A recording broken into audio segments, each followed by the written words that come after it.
Un simulateur de vol permettant des formations initiales et continues des pilotes caribéens. C'est un des projets phares de la collectivité présenté à la presse jeudi en compagnie du principal partenaire, Air Antilles. Notre véritable ambition, c'est d'améliorer la productivité des compagnies aériennes régionales caribéennes qui tous les ans se battent pour avoir des créneaux de simulateurs et qui tous les ans sont obligés d'envoyer leurs pilotes 2 fois par an, 3 à 5 jours, donc de non-productivité pour ces entreprises, soit à Toulouse, soit à Charles de Gaulle, soit à Bogota, pour avoir des créneaux de simulateurs.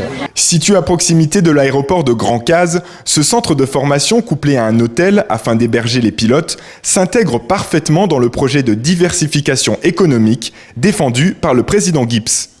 Le multilinguisme, géostratégiquement la zone propice, des vols venant des États-Unis, venant de l'Europe, venant de la Caraïbe en général. Alors on va me parler de post-Irma, oui, mais après l'Irma, il y a une vie, il y a une économie, on ne va pas se laisser abattre et baisser les bras. Je vous ai dit que je ne lâcherai rien. Donc on continue, le Phoenix va ressurgir et aujourd'hui d'ailleurs vous le voyez, à Juliana les vols continuent. Il y a à Delta, American Airlines, bientôt United, Air France, en direction Paris, vous avez KLM. Car le marché du transport aérien se porte bien et ce simulateur pourrait être rentable dès sa première année.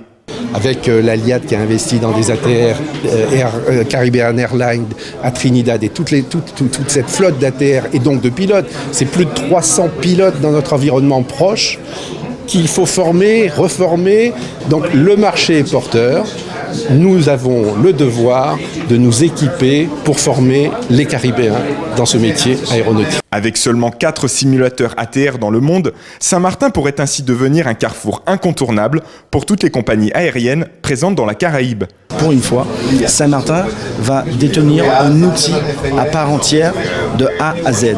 Et je pense que c'est ce volet-là qu'il faut souligner. Je pense que c'est dans cet axe, dans cette direction, que Saint-Martin doit partir en termes d'investissement, investissement porteur pour de l'emploi, investissement porteur pour sa diversification économique et tout bonnement un investissement qui va permettre à chacun dans notre zone de tirer ses marrons du feu, si on peut dire. Le montage financier du projet d'un montant de 15 millions d'euros est en cours avec l'Europe, l'État, la Com et des fonds privés.